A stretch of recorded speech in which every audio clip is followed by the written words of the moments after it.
Well, I told you last week I didn't have any more good news for you. But somehow, here I am again. It's like God saying, well, there is good news in the world, Robert, you have to find it. I don't know, though. This week seems like there's been more bad news this week than last week.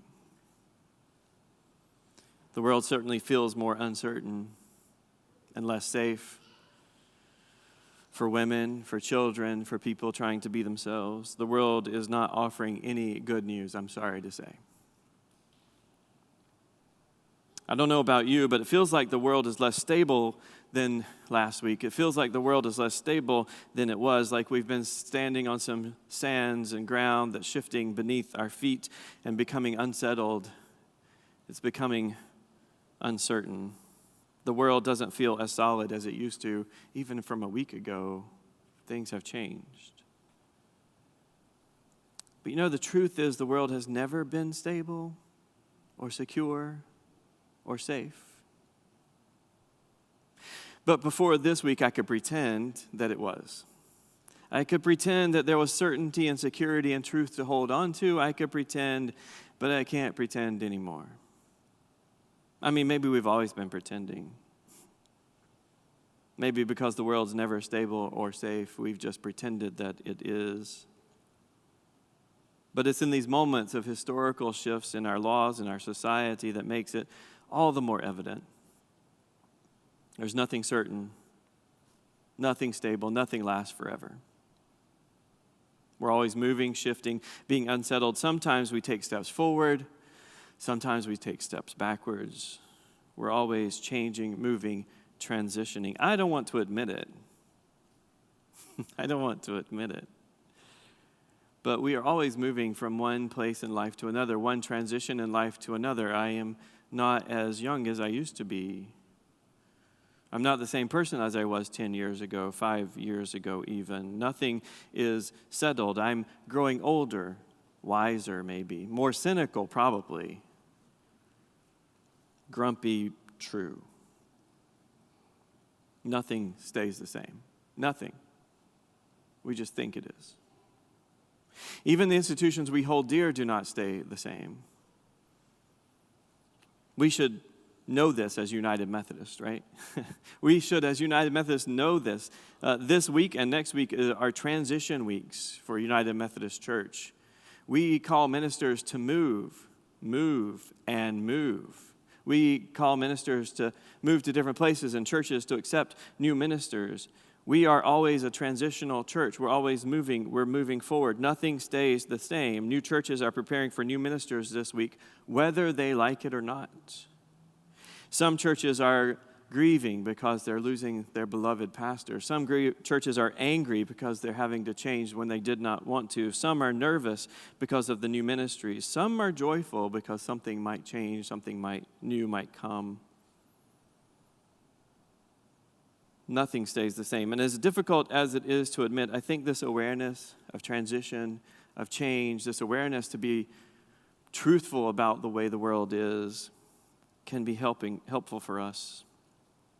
Because it reminds us that we're always striving, changing, trying to move forward, hoping for something better and more in this world. Even though we like to tell ourselves we'd like to go back to the way it was. Even though we like to say we'd like to be the way we were. But that's not true. It can never go back to the way we were. We're always moving, changing, shifting. I mean, even our beloved United Methodist Church is in a season of transition. Over the next several years, some of our churches among us will be leaving the denomination, will be leaving us because they want to go back to the way things were. Because they want more power and control over their own lives and authority. They want their own power and control and certainty. They want to not include our LGBTQ people who are in ministry. They want things to stay the same. But this is not what we do. This is often what we do when the world changes. We try to grab on and hold on to go back to what we are comfortable with, what we find security in. We will clamor to find things that will save us, that will make us feel secure, that will make us keep the sands from shifting under our feet? What can we hold on to? How can we go back? How can we feel safe and secure? It's what we always do.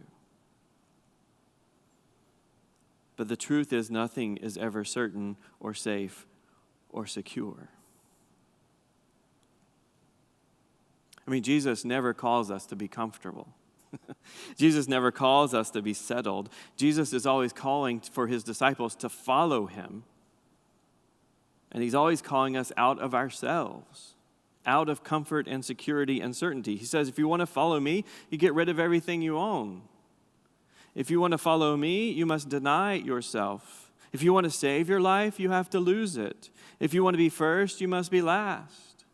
He's always calling us out of our security. He's always shifting our security and certainty into a world that is uncertain, calling us to let go of ourselves, to let go of our certainty and security. He says, follow me. Keep moving, keep your head lifted up, keep moving towards the promised kingdom of God. He is calling us towards a way of life that does not provide security or safety or certainty. When Jesus transitions his ministry in this chapter of Luke, in chapter 9, he is moving from Galilee, where he's been hanging out and comfortable, and chapter 9, it says, he turns and sets his face towards Jerusalem. It's a change in his ministry. And his disciples began to feel a little unsettled and uncertain about this change. They want to follow him, but it's a little terrifying because they know what's in Jerusalem. The Roman Empire, the oppressive government. It could lead to trouble. It could lead to death. Some of his followers come to Jesus and say, hey, we'll go wherever you go. I'm going to follow you. And Jesus turns and says, I have nowhere to stay. You want to follow me? I don't have a home for you. Nothing's comfortable. Nothing's going to be secure or safe. I'm not providing an easy road, Jesus says. And then Jesus calls another person to come follow him. Follow me, he says. And this person says, well, let me go back and take care of the dead. Let me go bury my family. What the person is saying really is, let me go take responsibility for my family. And then when my family, my parents or my caregiver, when they die, then I'll have time and I'll come and help you.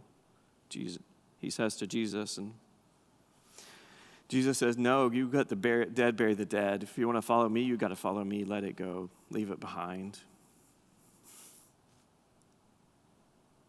Then a third follower comes. A third follower comes up and Jesus says, hey, come and follow me. And the follower says, yeah, let me go tell some people goodbye first. Let me go take care of a few things and say goodbye to some people I love. And Jesus says, no, there's no turning back. If you want to go with me, you put your hand to the plow and you look ahead. Don't turn back. If you turn back, you're not fit for the kingdom of God, he says.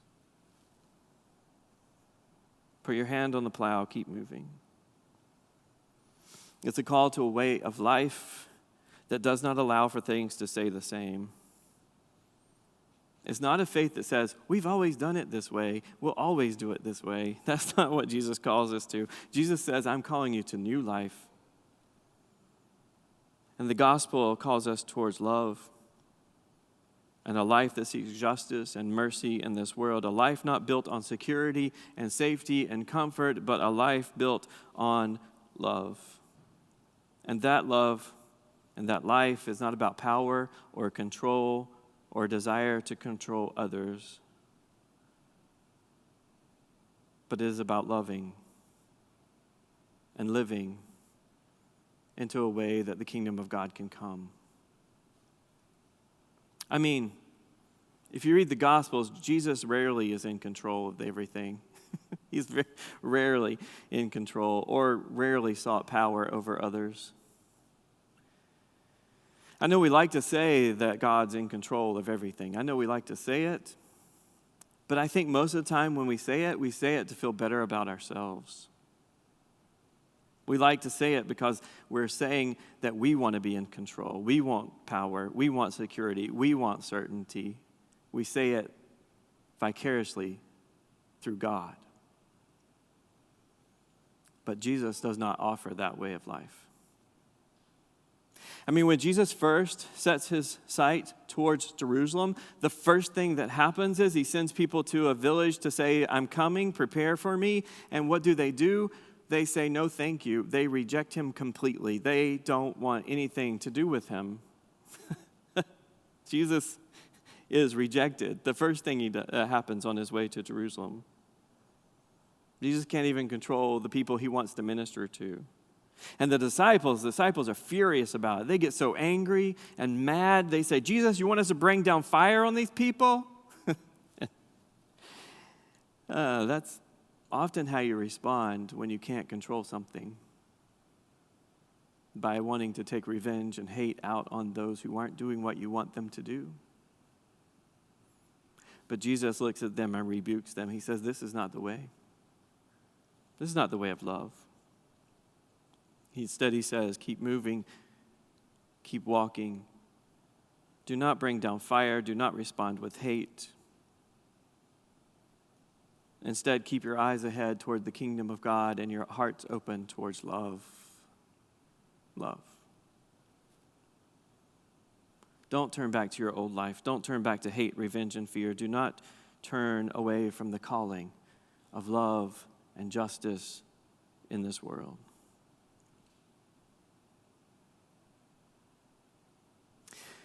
There's not much certainty in this world, and not much security or safety.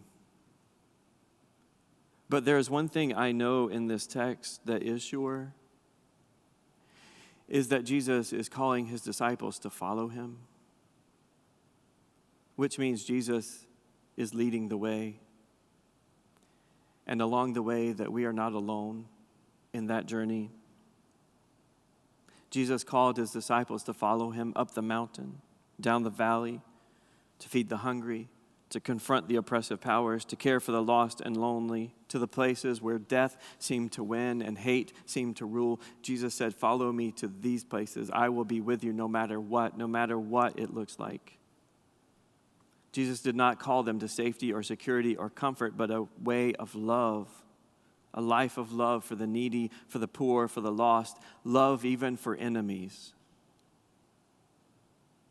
And love is not safe. Love does not seek to control. Love seeks to serve, to care, to speak out, to stand up. It's the only way to change the world. Howard Thurman says that these hate and fear and deception and those things like revenge can be useful tools in our life. They can be really useful things. They can help us survive in a difficult and terrible world.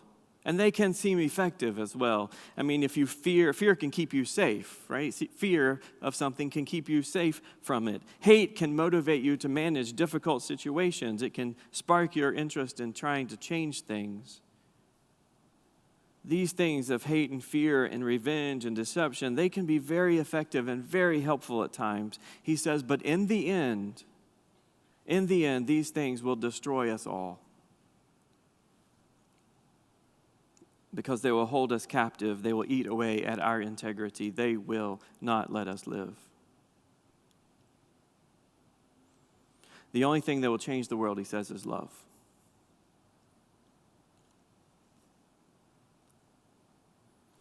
I know these days are hard and there is no good news around. I know the next few weeks and years will be difficult. I know that women are hurting and grieving and afraid. I know that those who are LGBTQ plus IA are fearful for their lives. I know that interracial couples are terrified. I know. And I wish I could say it will be all right. I wish I could say it will be safe and secure. I wish I could build a foundation that we could stand upon. I wish I could say it's going to be all right. But I can't, because it's never been.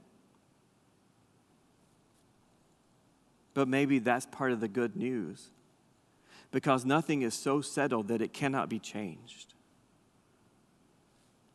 So lift up your heads, my friends. Be strong and be courageous. Lift up your heads and keep walking. Keep marching forward. Keep fighting the good fight. Lift up your heads and keep plowing a field of love and justice in this world. Keep marching and voting and speaking up and speaking out. Keep your head up.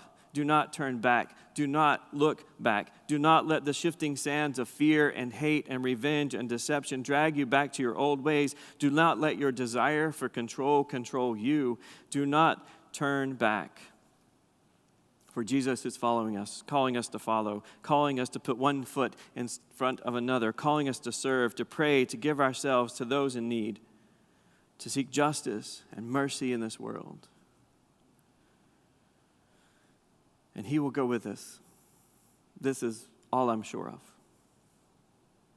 This is what I'm most sure of, that we are not alone, that we will not face evil or hate or violence in this world alone, that God will go with us, that Jesus will lead us, that he will make a way for us through every grief and every sorrow, every mountain, every valley, even through hell and death. Jesus will go with us so that we are not alone, calling us towards love, calling us towards justice, calling us towards the kingdom of God here and now in this world. It won't be easy. It will not be safe. It will not be certain. It will not be secure. But that's the nature of love. That's the work of love. And we know that in the end, that love wins.